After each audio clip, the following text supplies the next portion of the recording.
Hello বন্ধুরা, আসসালামু আলাইকুম। কেমন আছেন সবাই? আশা করি ভালো আছেন এবং কাছে ও দূরে থেকে যে যেখান থেকে আমার ব্লগ ভিডিওগুলো দেখেন তাদের সকলকে অসংখ্য অসংখ্য ধন্যবাদ এবং শুভকামনা করি।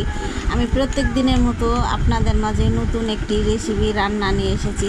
এটা হচ্ছে ট্যাংরা মাছের ঝোল কী করে রান্না করব সেটাই আপনাদেরকে আজকে দেখাবো। আর সামান্য একটু পুঁই শাকের পাতা দিয়ে ঝোলটা রান্না করব, যে খেলে বুঝতেই পারবেন টেস্টটাই অন্যরকম হবে। আর একটা কড়াইতে আমি পেঁয়াজ দিয়ে একটু হালকা করে একটু ভেজে নিলাম, তাহলে তেলটা একটু কম লাগতে পারে তার জন্য। তারপরে আমি পেঁয়াজটি একটু হালকা ভাজা হয়ে গেলে তেল দিয়ে দিব। তেল দেওয়া হয়ে গেলে একটু হালকা কালার করে ভাজবো।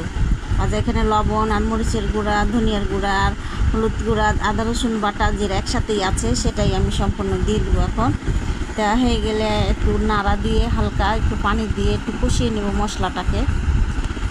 কষানো হয়ে গেলে এই যে কালারটা অন্যরকম হবে। কষানো হয়ে গেলে এখন এই যে কাঁচামরিচ দিয়ে দিব। কাঁচামরিচ দেওয়া হয়ে গেলে একটু নাড়াচাড়া দিব আর একটু ভালোভাবে, যতটা ভালোভাবে মশলাটা কষানো যাবে ততটাই তরকারির টেস্ট হয়। এই যে এখন ট্যাংরা মাছটা আমি এখন দিয়ে দিব। ট্যাংরা মাছটা দিয়ে একটু হালকা কষিয়ে পরে পানি দেব। কষানো হয়ে গেলে একটু পানি দিয়ে আমি একটু ঝোল করে নেব। তারপরে পুঁই শাকের পাতা আছে কাটা, আমি পুঁই শাকের পাতাটা এখন একটু ফুটে উঠলেই আমি পুঁই শাকের পাতাটা দিয়ে দেব।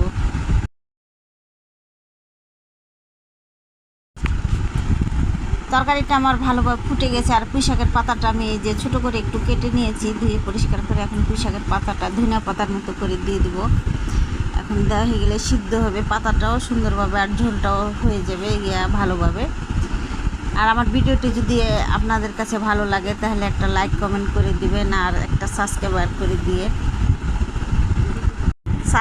করে দিয়ে আমার পাশে থাকবেন, তার জন্য অনুরোধ রইল আপনাদের কাছে, সবার কাছে। আর আমার রান্নাটা হয়ে গেছে কমপ্লিট প্রায়। আর এই ভিডিওটা আমি রান্নাটা এখন পরিবেশন করে দেখাবো যে ট্যাংরা মাছটা কত সুন্দর হয়েছে। রান্নাটা আর খেতেও টেস্ট